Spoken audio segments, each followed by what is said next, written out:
Fish fry একবার salad দিয়ে খেয়ে দেখুন, খেতে খুব সুন্দর লাগবে। তো ওয়েলকাম টু আওয়ার চ্যানেল। আজকের বানাবো ফিশ ফ্রাই। তার জন্য মাছ আগে থেকে কেটে ধুয়ে পরিষ্কার করে নিয়েছি। এবার ছুরি দিয়ে মাছের গায়ে কিছু কিছু অংশ কেটে নেব। শিলনোড়াতে আদা, রসুন, কাঁচা লঙ্কা বেটে নেব। লবণ, হলুদ, লঙ্কার গুঁড়ো, সরষের তেল ও বাটা মশলা প্রথমে মিশিয়ে নেব, তারপর মাছের গায়ে ভালোভাবে মাখিয়ে দেব।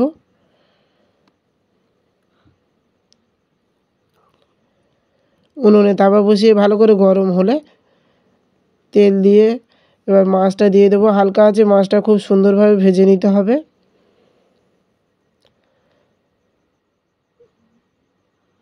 মাছ ভাজা হয়ে গেলে মাছটা তুলে নেব। আগে থেকে কেটে রাখা টমেটো, পেঁয়াজ, শসা স্যালাডের আকারে কেটে নিয়েছিলাম, মাছের চতুর্দিকে সাজিয়ে দেব। উপর থেকে ধনেপাতা কুচি ছড়িয়ে দেব। দিয়ে দেব লেবু রস। এবার কিছুটা স্যালাড ও মাছ নিয়ে এইভাবে একবার খেয়ে দেখুন, খেতে খুব সুন্দর লাগবে। তো যারা ফেসবুক থেকে দেখে থাকো চ্যানেলটি ফলো, আর ইউটিউব থেকে দেখে থাকলে চ্যানেলটি সাবস্ক্রাইব করে আমার পাশে থাকবে নিত্য নতুন ভিডিও দেখার জন্য। আর আমার ভিডিও যদি ভালো লাগে তো লাইক কমেন্ট করতে ভুলবেন না। তো দেখা হচ্ছে আর একটা পরের ভিডিওতে।